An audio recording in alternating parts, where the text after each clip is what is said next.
Alrighty. Nearly all rich and powerful people are not notably talented, well-educated, good-looking, or charming. They became rich and powerful by wanting to be rich and powerful. Your vision of who or where you want to be in life is the greatest asset you'll ever have. When defining your global vision, you have to take risk. And we don't think about it much, but risk is all around us. In fact, life without risk, it wouldn't be interesting. So, I didn't know what would happen if I decided to wear this cape today. But I did know that absolutely nothing would happen if I didn't decide to put it on. So I took a chance.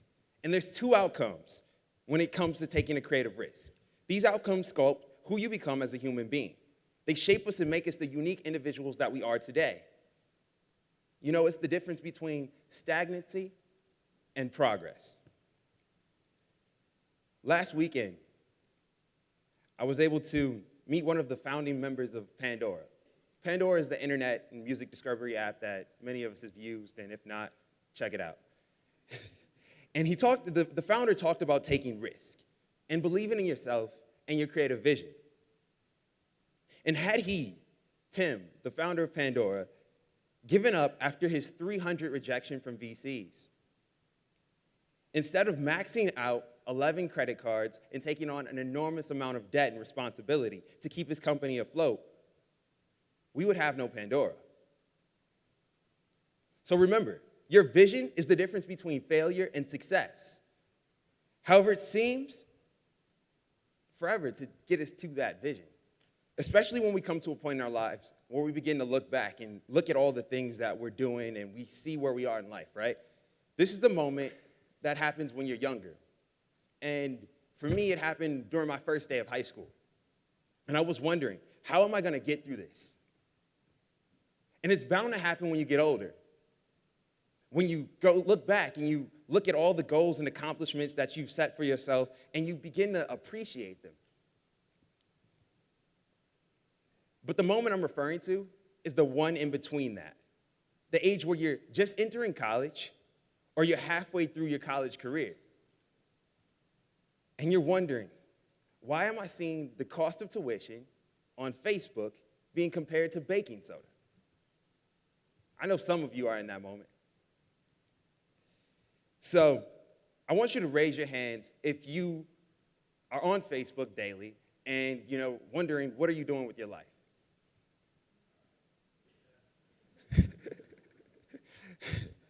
This is the moment I would like to call forever. Forever, by definition, is an adverb.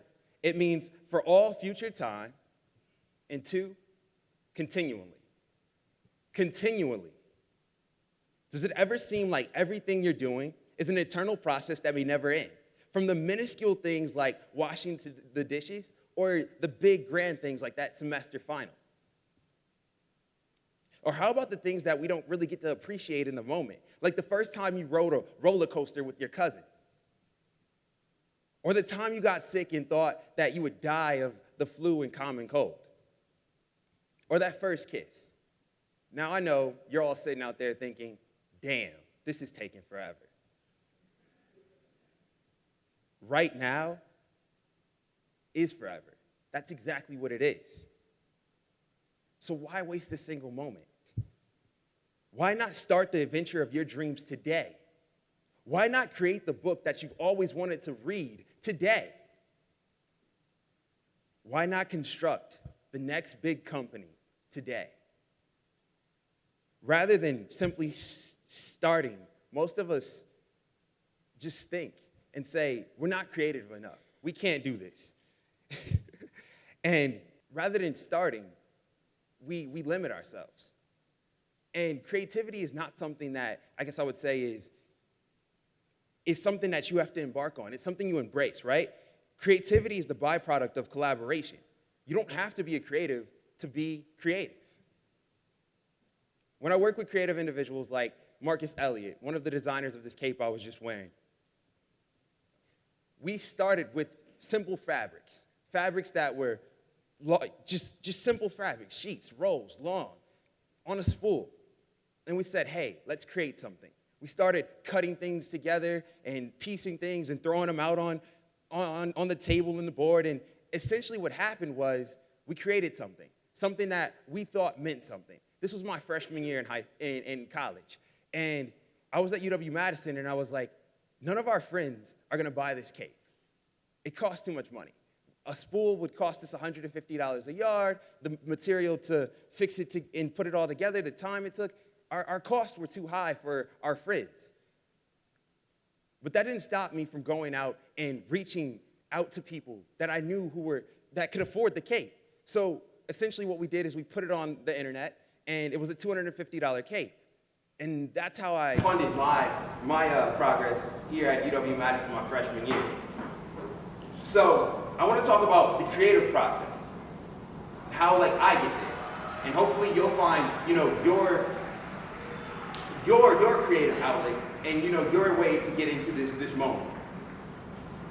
So the first thing you can't do is you can't be afraid of looking ridiculous or doing things that are just out of the norm.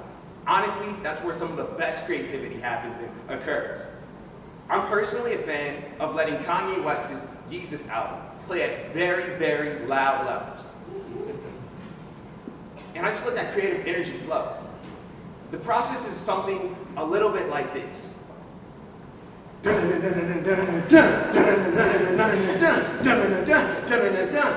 Wait, I'm on stage. So after I created the cape and worked with Marcus on that, we kind of went our separate ways. I wanted to do an internship at a startup here in Madison. I didn't really want to leave. I kind of fell in love with Madison, having that small hometown Philly, but somewhat sort of like a magical Disneyland city vibe. It's a small place with a hometown vibe, Philly. I'm not going to get on the trip team, but I fell in love with Madison. So I got an internship at EatStreet. It's an online food ordering startup, and I was in the marketing department. And during that summer, I learned a ton of different things. Most importantly, I guess I'll tell you about what I learned. So one of the things that I did learn, however, was talking to investors, preparing a product to embark on a new feature, adding it on so it wouldn't affect thousands of users, getting to talk to a consumer and making them feel happy about using your service when something didn't work out. Those are just a few of the things that I learned at EatStreet. But the most important thing I learned at EatStreet was to take creative risks. Being a startup, you're a small company, right? And you're going up against giants in the game. And the one thing that you have is the ability to maneuver, the ability to go do whatever you need to do in order to make it happen.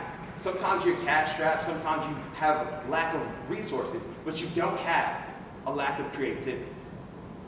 And that's exactly what we had. We had good design, we had great vision, we had everything. And I had the ability to execute.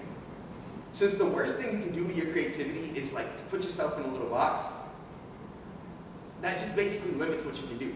So I ended up having to, leave from EatStreet and say, let me go back to the creative energy and flows that I created when we were using when we created the cape or when we were doing marketing campaigns at VNM. I wanted to do that full time. I wanted to gain the momentum in the creative process so that my creations could define what I could and couldn't do. And someone told me the difference between average and good is broad. However, average is still on the spectrum. So you can advance from average to good in increments.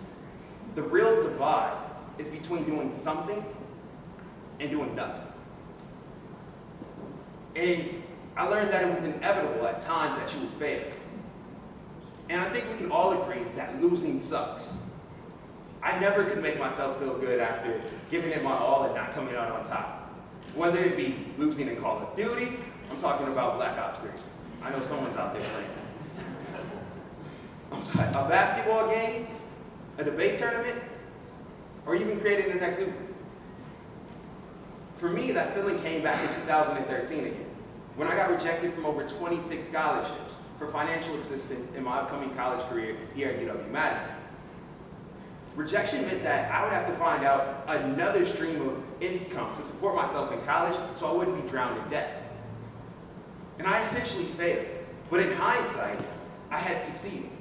Why? Because I had failed. Sounds confusing, right? I know. Let me break it down. In the entrepreneurial world, you are encouraged to fail early, fail fast, and fail often because of the perception that you will learn during difficult times and improve your chance of winning in the future. So I like to think of it as you're never failing, you're either learning or losing. You're either learning or winning. And in my case, I learned a powerful lesson that rejection will only get you down if you let it. I could have just accepted the rejection letters and embraced the debt like, some of my fellow peers. However, at the time, I was having success doing this fashion thing. And I thought if I could pursue a high margin item and I could sell it, my life wouldn't be so bad. That's when I wrote my first advertising proposal. The business picked it up and they embraced it. So I had succeeded in closing the deal.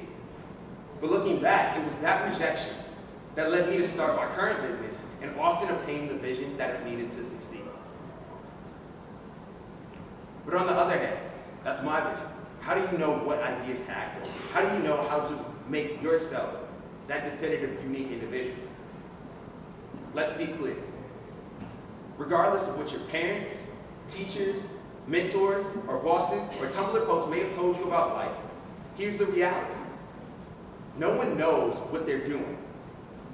We're all just winging it. From the moment we're born until the moment we take our very last breath, every moment of life is an improvisation. When UW alumnus and fashion designer Virgil Goff was here for homecoming just 3 weeks ago, he talked about his success and said that when he was young, he just took a lot of chances and opportunities as he possibly could. And he adopted the mentality that the youth will always win. I encourage you to think of it like this. No one is bound to live forever. And those who try to often missed out on a fulfilled life because they were trying to gain more life. If you don't take your next idea and act on it now, you might as well just give up.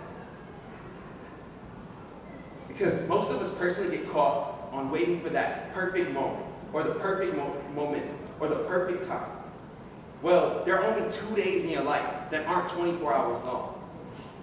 So how will you know what chance to make, what chance to take, what choices to embrace?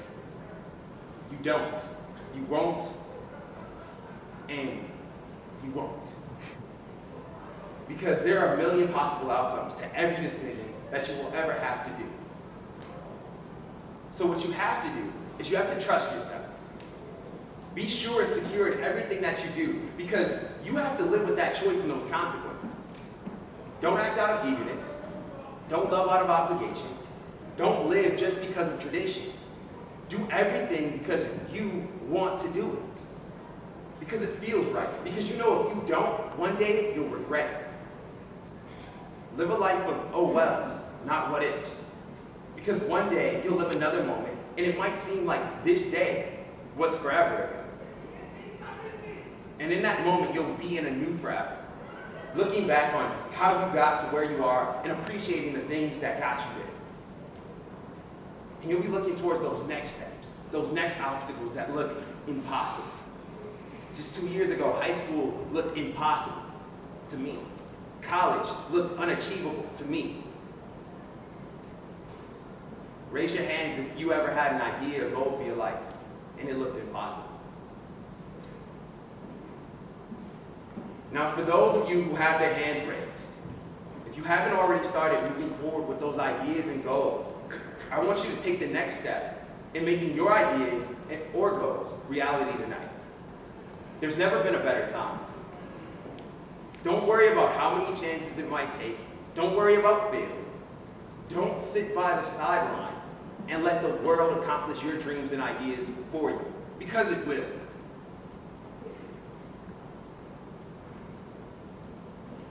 And for what seems like forever, don't sweat it, because it is forever. Every walking day, hour, minute, second that you spend not doing what you want to do to get where you want to be in life, you're losing that next chance. So, in part, I wanted to leave you with this. It all begins with you. It all begins here. Every day is your last. You're not guaranteed tomorrow.